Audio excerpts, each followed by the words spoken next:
I mix what I like, what I like, what I like, what I like, what I like.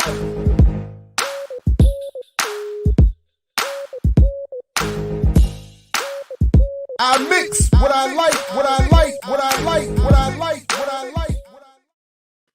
Hey, what's up, world? Welcome to another edition of I Mix What I Like Live. I'm Jared Ball. Again, happy to be back as your host. Please make sure you're subscribed at imixwhatilike.org and at imixwhatilike for all your relevant social media. There's, again, so much coming and on its way. And, of course, we have a pretty dope archive there if you want to go back and check some of that as well.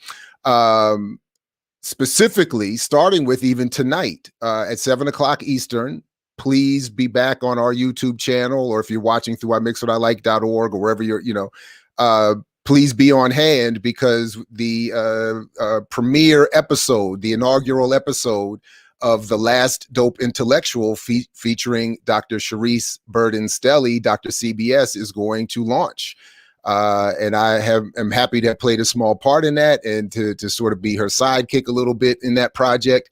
But she carries an incredibly dope program. I can't wait for you all to see it. So please come back at 7 o'clock Eastern tonight for the premiere. And if you can't be there, live, then of course, come on back and catch it, in its replays or obviously where it's housed on the channel. And then on the 17th, to commemorate Dr. Huey P. Newton's birthday, we have another big announcement coming related to this channel and its expansion, and perfectly in line with a commemoration of Huey P. So please stick around for that. And if you haven't already, consider joining the channel, because that announcement will be immediately related to those and expanding membership. So I'm very excited about it. So please come on back for that. So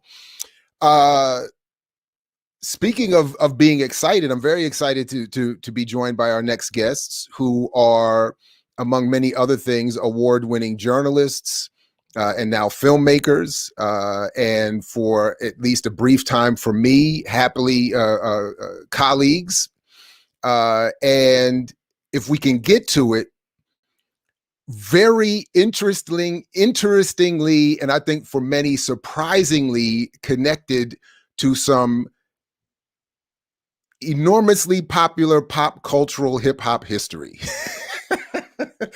Anyway, so I'm talking about the award-winning journalists and filmmakers with the Real News Network, and of course of this new documentary about which we're going to talk, The Friendliest Town, Taya, Graham, and Janis. Welcome to you both. It's good to see you again. Welcome to the program. Good afternoon to you. Good afternoon. It's great to be here. Thanks. Thanks for having us. We appreciate it. So, Stephen, I forgot to say before we were chatting off the air, I do want to try to squeeze this in at the end, that little bit of hip hop history. I can't help but think about it every time you come up, and I just think it's fascinating. So I want to come back to that. But Taya, let's start if we can with you, just because I have a lot of questions and a lot to say. But I want you, if you would, to first congratulations on completing the documentary. I remember back several years ago when we were colleagues, you were all working on it, and I was hearing some of the stories, and it was already fascinating. So when I sat down and finally watched the whole thing again, because I had to watch it in bits and pieces initially, and then watch the whole thing again last night, it was fascinating. And again, congratulations. But please tell us, tell us about The Friendliest Town, and maybe even a little bit about what The Friendliest Town is, and some maybe even beyond the documentary about what the Eastern Shore of Maryland is, because I'm not entirely sure a lot of people, even those from Maryland, are familiar with that part of the state. So anyway, please. Sure. Well, just so you know, I live in Baltimore City, and it is a 3.5-hour drive over the bridge to get down to Pocomoke City, which is the friendliest town that we were talking about. And Pocomoke City is a tiny town on the Eastern Shore of Maryland. It maybe has about 4,300 people in it. It's got a church on every corner. And I don't know if you remember those reruns of the Andy Griffith Show, but it really does look like Mayberry. It really does. So it's this tiny little town. But what happens is when you go from Baltimore City and you go over that bridge, it's like going through a time machine. And all of a sudden you're back in the 1950s, because what we found there. I was going to say 1850s or 1750s. I mean, whenever I've gone up and down Route 13, I mean, I really do feel like, man, it's anyway, sorry. No, you are absolutely right. You could say 1850s because there are enough Confederate flags up that you would think the war was still on. So you're not wrong to say 1850s. So we went down to Pocomoke City to find out why their first ever Black police chief was fired. We knew this homicide detective named Kelvin Sewell, who worked in Baltimore City for years, and he was given an opportunity to become chief of Pocomoke City. And with that opportunity, he said, I'm going to do everything different from what I saw in Baltimore City. So he had a different plan on how to police the community. And some people talk about community policing, and it's sort of like this nebulous idea. But what he did was very straightforward and actually very effective. He told his police officers to get out of their cars and walk down the street and talk to people. And that sounds just amazingly simple, but it started to change the way the police department and the community interacted. And not only that, but as opposed to immediately arresting someone who they knew had a substance abuse disorder, he tried to get them in treatment, tried to help people who he saw standing on the corner a lot get jobs, things like that. So he was taking a really different approach to policing, and the community started to respond to it. So when we found out that he had been fired without explanation, we ran down to the Eastern Shore. We had thought he had gone down there 4 years in Pocomoke, crime had dropped. We thought everything was fine. So when we heard he was fired, we were mystified. And but the mystification, as we'll get to, is even more intense when you were actually given the reasons for it. I mean, it's almost easier to accept when there was no reason given. Yeah. But when those in power actually endeavored to an explanation, it got, I think, as you even say in the documentary, got worse. You know. So anyway, yeah. So maybe we should even just, I don't know, maybe just skip ahead to that, because the very next question I have in my notes here is that really, the way you start with talking about him leaving Baltimore as a cop, a longtime police officer in Baltimore, and Stephen, you talk about some of your prior publishing with him about policing. The very next question I have here is, the only thing that I couldn't understand fully in your documentary is how he could be confused about what he experienced in Pocomoke regarding the treachery among the apparatus. In other words, when you leave such a horrific situation, I do want to ask you about Baltimore too, what you all have been covering for years in Baltimore, and even make mention about, in comparison between what's going on in Baltimore and Pocomoke, or what he's accused of in Pocomoke, at least.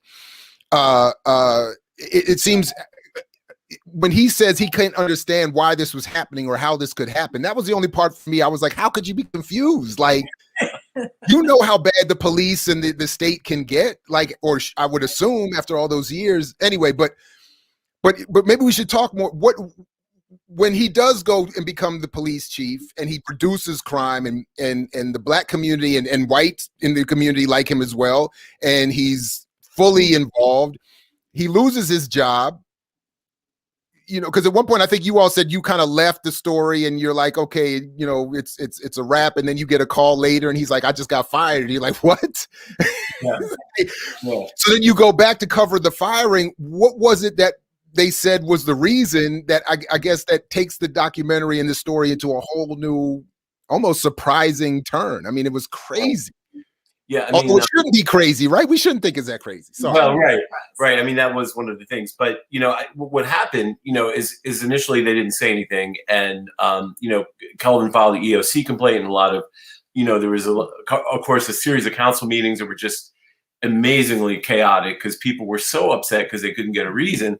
And then as we were working on trying to sort of uncover what happened, we get this call from a woman who says, you know, I know what they're trying to do to the chief, and I know what's going on behind closed doors. And she turned out to be someone who had been caught up in some drug enforcement by a Worcester County Drug Task Force, which of course had been accused of racist policies and everything. And she told us that they had, since 2012, been trying to get Chief Sewell caught up in some sort of criminal conspiracy, you know, that saying to her, hey, If you testify against him, or you accuse him of a crime, or you say that he had sex with you, we will, we'll let you go, or we'll treat you better. And, all you got to do is, one hand washes the other. And, it's a very familiar formula, right? When you have an African-American chief who's doing something good. And I think it also exposed, the conflict between Chief Sewell's approach, which is more humane, and then the Worcester County Drug Task Force is like to come into Pocomoke, into the African-American neighborhoods, arrest everybody and run out and make their overtime.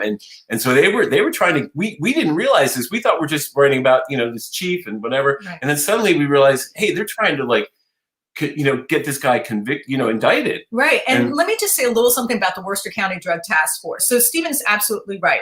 The Worcester County Drug Task Force, as opposed to going to Ocean City to find people committing drug crimes, they wouldn't go harass the tourists. Of course, none of them are using drugs. They would go into an area called the Backburn in Pocomoke City, and that's known as the Black community. And they would just do a raid and just snatch up young people and say, look, we've got our stats, we're good. And so I think there was a bit of, I think the Worcester County Drug Task Force was a little upset that Kelvin didn't want them coming in and just sweeping up his people off the streets, because that's the thing. Kelvin saw the Pocomoke City residents as his people. So he was trying to protect his people. And when Stephen mentioned the Worcester County Drug Task Force being racist, let me give you a very clear example of that. One of Kelvin's officers was the first Black officer ever to be appointed to the Worcester County Drug Task Force. And this officer got texts from his fellow white officers saying, "What's your body count, my N?" He got driven to KKK Lane. That's actually a real place. They drove him to it and said, "Here's KKK Lane. You know what we used to do here." Yeah. They put a picture of food stamps with President Obama's photo superimposed on them. And of course, when he filed his EEOC complaint, he got a bloody severed deer tail placed on the windshield of his car, as well as other forms of harassment. So when we're talking about the Worcester County Drug Task Force having some racial issues, I think it's very— And this is a cop, and this is the chief of police getting all of this, right? I mean, that is right. Right. This is not. No, this was one of his officers. One of his officers. Oh, right. Oh, this was Officer Savage, right? Right. Yes. Yeah. He's right. And then when he filed an EOC complaint, that's when they started going after Kelvin, because they're like, you got to fire him for for sticking up for himself. And of course, you can't fire someone who's filed an EEOC complaint. They're protected. So Kelvin's like, literally, you're asking me to break the law. And they're like, we don't care. Get rid of him or we're getting rid of you. So, right, because that's the next note I have here, actually, the next one was when the sister says faking the funk that is because you were trying to get past that initial veneer of the friendliest town and then you have this Black woman going, it's not really all that it is. But I wrote here, Black community progress and solidarity inspires white backlash. That you have this Black police chief, not only, as you said, following just the law, but also perceived as defending his Black officer, while also trying to protect his Black community, while also being a good general police officer to everyone, right? Because I don't recall in your documentary you were reporting complaints from white citizens that they were being harassed by this overbearing Black police force.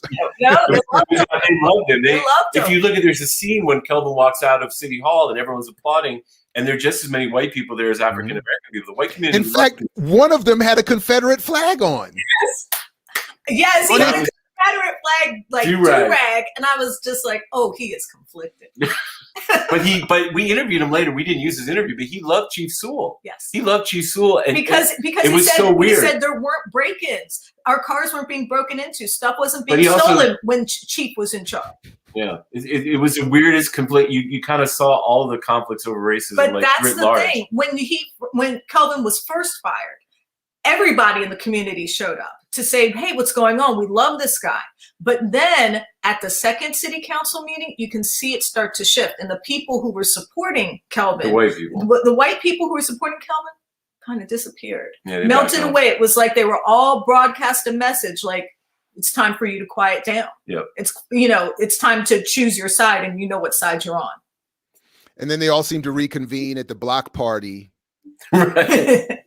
Where you were pointing out, you were trying to say, like, if everybody's cool, why are there no black people at this block party? This Christmas holiday season block party. I remember the guy was like, "Oh, they were here," and we're like, "We've been here the whole time." They were here. Yeah, they were. We were there from beginning to end. He was not telling the truth in that particular case. It was It was and you know, and that's the way the Eastern Shore. You know, it's interesting because we interviewed people who've been there for 90 years, and he was like, yeah, we couldn't go in the front door of a store, we couldn't walk down Main Street, so that's always they couldn't walk on the sidewalk. If a white person was walking on the sidewalk at the same time, they had to step off the sidewalk. And it was all focused on policing because it was police who would go down Main Street and herd all the African American people onto Clark Street, which is a little side street, and that was the history of the town, and it really hadn't changed in some ways. It was more psychological now, but that's why I love that interview we got with one of the older white residents who was in his 90s. And he said, I loved how he said, he's like, I'm surprised they didn't try to get him sooner. Yeah. I mean, which and he matter-of-factly laid out the history a little bit about that town, which sort of leads me to one of the questions I did want to raise with you all, that as I was watching this, obviously, working in and being from and growing up in Maryland, I'm familiar with some of the history, but Maryland is not one of the more famous states in the Union, so to speak. And I find that, I'm not sure that a lot of people really are, even people from here or in more metropolitan areas, are really aware necessarily of the breadth of the not only the state geographically, but politically, that there is, we used to get the intelligence reports on white supremacist groups in the state, in Maryland, ranks, among the top nationally for housing these groups throughout the state. And as I said, being, having some experience going out to the Eastern Shore, and even as a young person going out to Ocean City, I mean, it was, even that, shoot, I even stopped going there because the last time I went, I got arrested and locked up for some nonsense. So, I mean, I was like, yeah, I get it. But so I would wonder if you would want to say a little bit more. I think you alluded to it already, and you do draw some of the distinctions in the documentary, but for those who are familiar maybe with Baltimore or, maybe Montgomery County or PG County, but not so much with the Eastern Shore or, other parts of the state, is there maybe even a little bit more you would want to add to offer some of that context? Well, sure. I mean, there are counties like Calvert County that were known to have sundown towns, meaning if you were Black, you better be off the street by sundown. And down on the Eastern Shore, where you go through Talbot County and Salisbury, those were the areas where some of the last lynchings in America occurred. I think one of the last lynchings in America occurred was in Easton. In Easton. I believe it was in Easton. In Easton, I think it was 1933, which is on the Eastern Shore. I believe it was. And Harriet Tubman, Harriet Tubman, the Eastern Shore was where she went. The history down there is, Frederick Douglass came from the Eastern Shore. I mean, right. It had a history of slavery that was, worse than any other state in some ways. So, and it's still, it still seems like there's that sense when you saw like an all white council, and there's some details that we don't like. For example, there's a white councilman who's confronted during the documentary. He was a councilman of a district that was almost all African American, but they got a council person, an African American, to resign suddenly. He applied for the election. They did not publicly announce that there was going to be an election. So that white councilman got the power over that district without an election and illegally, basically. And even though a resident from that area, an African American woman, tried to apply, but they said you can't do it. It's too late. So that was just it's like it just continued. The way they just like shiftily like brought a white guy in there to represent a 90% Black district, and it was just we couldn't include all that stuff, but you could just see the dynamics had not shifted. It was like, yeah, we're in charge here. Was basically what the white council was saying. We don't have to tell you why you fired the chief because we're in charge. Well, why are you asking us? Well, that does come across clearly. I think you did get that, at least that part. You see the guy on camera saying, "Yeah, I'm in charge. Like you're not in this seat. Like, what's the problem?" Right. Anyway. had to cut some of those encounters, but some of those encounters were really you tense. see it several times, yeah. But not like Pastor Tasker, yeah. you know, that him shouting down, you know, right. There was more of that. There was more of that happened. And the thing is that what I found that some of the people I spoke to, especially in the faith-based community, said, you know, we went to high school with these people. I went to the high school with the mayor, you know, and I never expected them to disrespect us like that. And he said, it's like we woke up. We realized we could not trust these people, that we had handed over our power to them, and we shouldn't have. And so as they formed the Citizens for a Better Pocomoke, and when they started registering people to vote, they started running people for city council, and they finally started to make a positive change. But they said they had to be woken up first, and the firing of Kelvin Sewell was the catalyst for that. Mm. You know, I did also want to ask about the power of the prosecutor, because you show, I think one of the subplots or parallel plots of your documentary is the power that these people have, and even Stephen, you got caught up in it yourself. Yeah. That. Anyway, so if you want to, you show some of the exchange where it becomes increasingly hostile as his obvious non-answers were not being accepted, and then tell a little bit about, if you would. Yeah.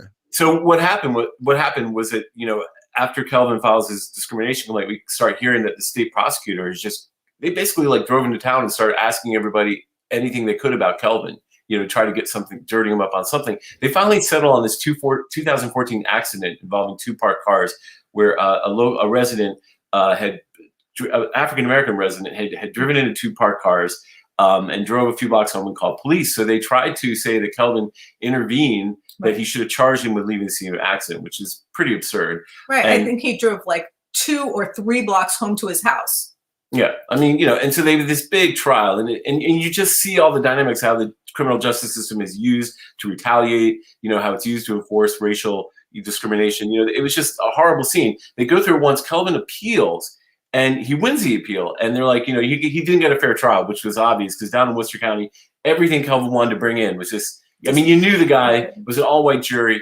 And so after this happened, and after Kelvin wins his appeal, one of the state witnesses says, you know, I want to recant. They forced me to lie. So we go to interview her, and you know, she says no. She changes her mind. She freaks out, and then we hear they impanel a grand jury to investigate our, you know, I guess you would say attempt to interview her, as if we were trying to interview with a witness or something. Right. And it was like the craziest thing I'd ever heard. Yeah. And, you know, and the thing is, I just want to add to that as reporters, we weren't the residents of Pocomoke that were, you know, working for change, the citizens of Better Pocomoke, they were happy to open their churches, their homes to us. But I can tell you, the law enforcement officers down there and some of the white residents were not pleased to see us, and they let us know. The point was that, you know, I mean, the prosecutor made clear in the interview where I confronted him after the Court of Appeals, he was very unhappy with our coverage. And then he was able to use the criminal justice system, because I had people, like, I was told not to talk to anybody anymore. I was told that I was going to have to I had to get a lawyer, you know, like, for really? And so he literally had the levers of the criminal justice system to be able to try to stop us from reporting. But we were like, F you. You know, because it really pissed me off. You can cuss here if you want. You know, I apologize. All right, sorry. Fuck you. That's what I said. But like, you know, because it was like, and this was all about retaliation against Kelvin. I mean, God forbid you stand up and say, you know what, humane policing is better. Okay, you think so? No, we're going to show you. And it was like it was like being run out of town by you know, a lynch mob in some ways, I think. I know. For him. And just to add, like, when we went down there, a white person came up to me and said, "Your media?" I'm like, yeah. It's like, I don't want you to turn this into another Baltimore. I don't want you to turn this into another Ferguson. And I was like, well, I'm pleased that you think I have that kind of power. Right, because that would be you doing it, not the police and not the state, and not inequality in capital and all of that. Right. As a member of the media causing all of that. Yeah. So, yeah, we definitely got some pushback. Outside agitator. Yep. Right, yeah. Exactly. By reporting the truth, so yeah. All right, so my initial set of questions we've covered. So I want to make sure that if there's more you want to share about the documentary, you do. But otherwise, I have some admittedly more trifling and selfish issues to raise. Before we end our discussion today, and then I do want to go to the comments and chats where I see there's some things we can maybe bring up. But well, actually, there is one more point that I wanted to maybe elaborate on, and then please add anything you would want to share, and then obviously we'll get you to tell us where we can see the documentary. But you mentioned the distinction between when you're talking about what is done to Chief Sewell. You talk about the distinction between what you have experienced covering police in Baltimore, specifically even mentioning the gun trace task force. Or gun task. Wait, I say okay. Yeah. Mm-hmm. And just the horrificness associated with that. And you anyway, you start to draw that distinction between that in Baltimore and what you would have expected to be occurring in Pocomoke. And I did want you to maybe elaborate a little bit on that end of it, the Baltimore end, which obviously was not the subject of this documentary, but since we're here, if you could talk a little bit about what you, obviously we can't get into all of it, but what you both have been involved in covering for a long time in terms of what goes on in Baltimore, because for those who haven't been following that story in particular, good Lord. Yeah. I mean, as you point out in the documentary, I mean, it is beyond I think somebody said, was it Training Day? Was it you all who made that comparison? It's like Training Day, except no one is as good looking as Denzel. That's what it is.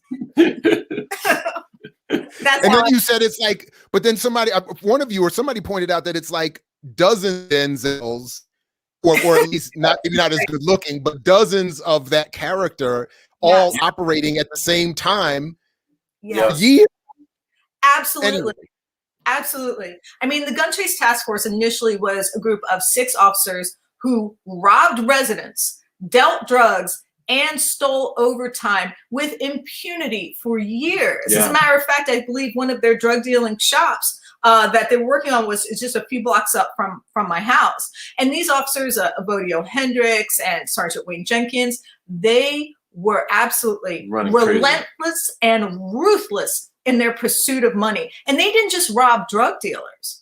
They robbed people who ran businesses. They robbed people of their rent money and BG&E money. Strippers. Even one of them robbed a stripper he was with. It just took her $200 cash. I mean, how? That is just. That's where I draw the line. Come on. That's that girl worked for that money, and you're a police officer. I mean, join the club, and you're going to steal her. Seriously, but even jokes aside, seriously, that is not. No, that's not easy work. You took a little bit of money. Dang. They did something called, what did they call it? Like pop locking, or where they would jump out of the car and whoever ran, they'd chase them. You know, I mean, and then shake them down. You know, the stuff they did was they were terrorists. They were terrorists. And they planted guns on people. Yeah. And then they would have the police commissioner say, look at this, send out an email to the press saying, look at all the guns and drugs they found. So when we're sitting down in Pocomoke and they're like, oh, he interfered in an accident at 12 o'clock at night, we're like, you got to be freaking kidding me. This is your case? This is what you think is... 2 parked cars, which the insurance paid for to be repaired. No harm, no one injured, a victimless crime, right? And this is what you want to focus on? That's why we brought that up. Baltimore City? We just thought, it's like, this is insane. And we had zero tolerance where 100,000 people a year were arrested. And the Justice Department said unconstitutional and racist policing for decades. And, you know, here's someone doing something good. And it just showed how destructive racism is, I think, because we had the biggest loss here is that homicides went up after Kelvin left. You know, the community was really torn apart. And so it just showed how insidious racism is in this country. And, you know, I think that was one of the key takeaways. Absolutely. Yeah. It was, for sure. Okay. Before I go to the chat, I do want to, there was one really, really trifling point that I had to raise, is because you were talking about some of the response from the community, the broader surrounding counties, and I think at one point you mentioned that there was some business there was some negative response from businesses, because I made a note here that I wanted to ask you if any of my favorite microbreweries that I know, some of which come from out there, were involved in any of the backlash, in which case I would have to stop supporting them. I don't know. I don't know about the microbrewery, but yeah, he's talking about Michelle Lucas, how she, like, for example, for everyone who's watching, one of the few white residents who was willing to come forward and speak out on behalf of Chief Sewell, she was absolutely targeted. She had her windows broken, so she went to get her windows repaired, and the person said, "No, I can't repair your windows. You're a Chief Sewell supporter. Yeah. I can't do it." And she's like, "Why?" And it's like, because then I won't get any more business. Like, he was like, it's going to affect my business if I help you. So she had to drive out of town to be able to get her windows repaired. And just for the record too, she had her pet chickens killed. So like she was targeted too. Yeah. And the thing was, I asked her, are there other white people, have you spoken to them that support Sewell? And she said, absolutely. She said, but they're scared to death to come forward. She said, look what happened to me. She had to move out of town. Yeah, she left. As a matter of fact, two of the main supporters of Sewell who were white left. They had to leave town. They couldn't stay there anymore after what had happened to them. Wow.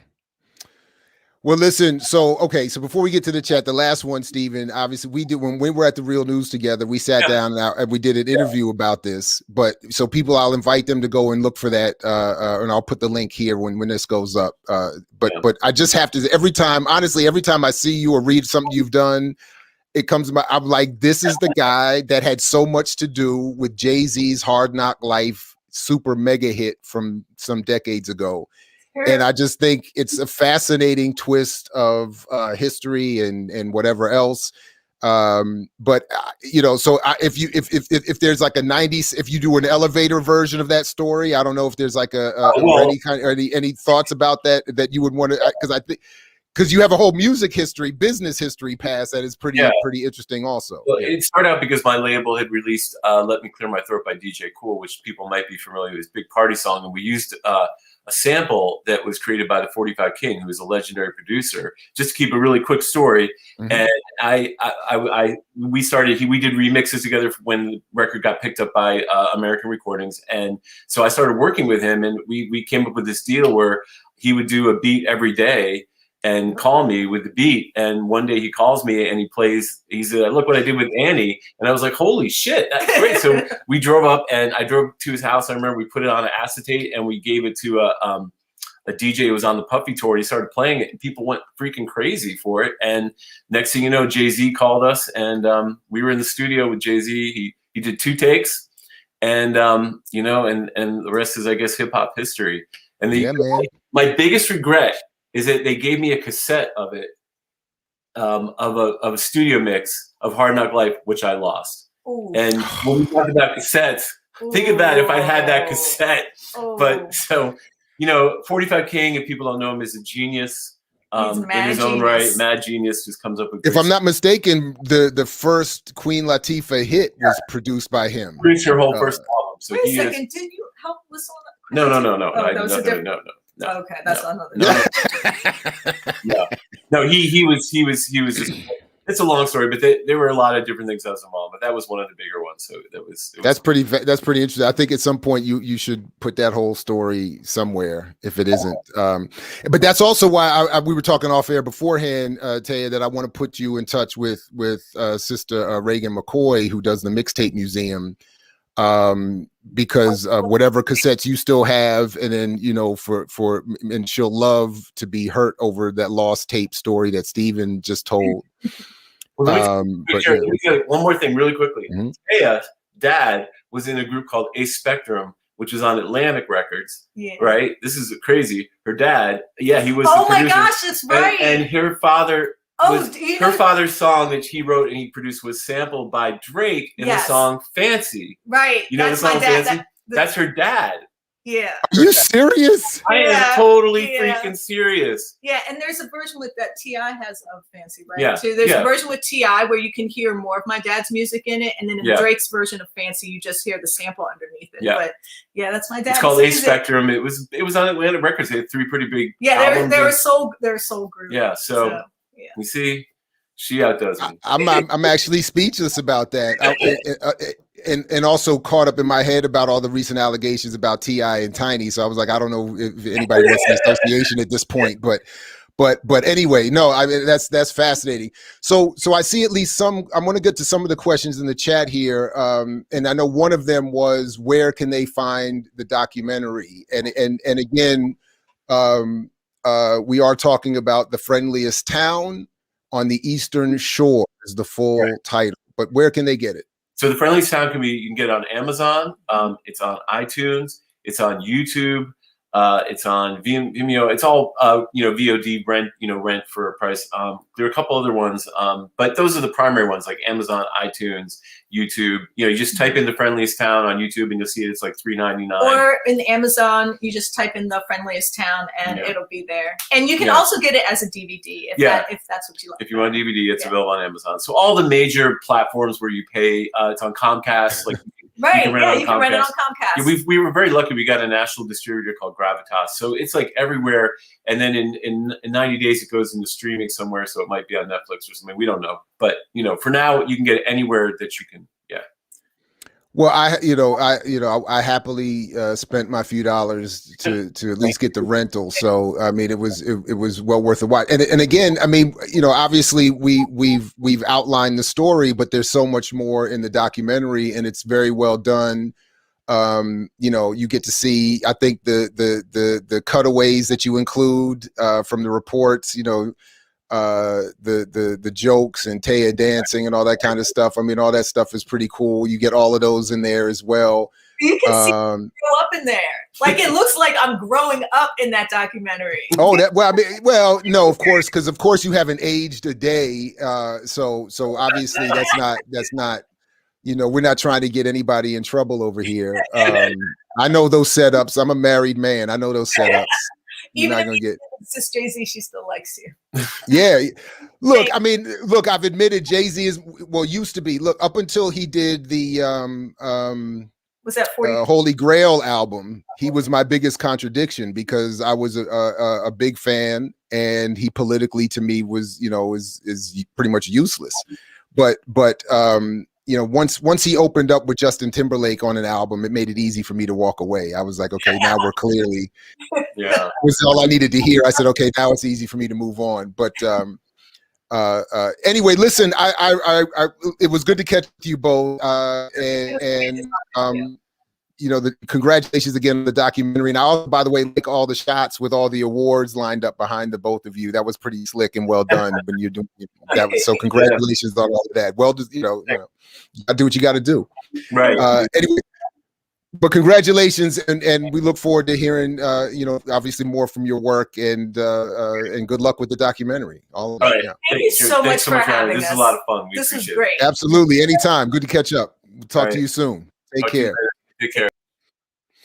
All right, everybody. Thanks for coming on and checking that out. I hope you enjoyed that one. We will be back again at 2:00 Eastern for a conversation with economist Dr. Mark Blythe, who is the author of the book Economics, and where I get to at least ask him if my theory about, or my argument at least, about redistributing the GDP is something that comports with something I think he suggested in that book, which I argued was, or maybe is, the practical, not revolutionary, but practical agenda item that could be argued for, that would redistribute the GDP in a way that does not raise taxes. So you don't have to, people get upset when, politically, when you make that argument. And anyway, maybe better, and I also think it's a good way to maybe learn a little bit more about how the nuts and bolts of this capitalist system and how it works, even if it's not admittedly in a revolutionary context. Well, the conversation is not in a revolutionary context. So anyway, if you can come back at 2:00, thank you all for joining this session. And oh yeah, he was on that new. He was on the Unsolved Mysteries joint. Okay, right on. All right. Okay. All right. So yeah. So come on back if you can at 2:00. Otherwise, check the replay. Please sign up at imixwhatilike.org as well, and at imixwhatilike for all your relevant social media, and click the join button on this channel. And as always, as Fred Hampton used to say to you, we say peace if you're willing to fight for it. So peace. Catch you next time. I mix what I like, what I like, what I like, what I like, what I like.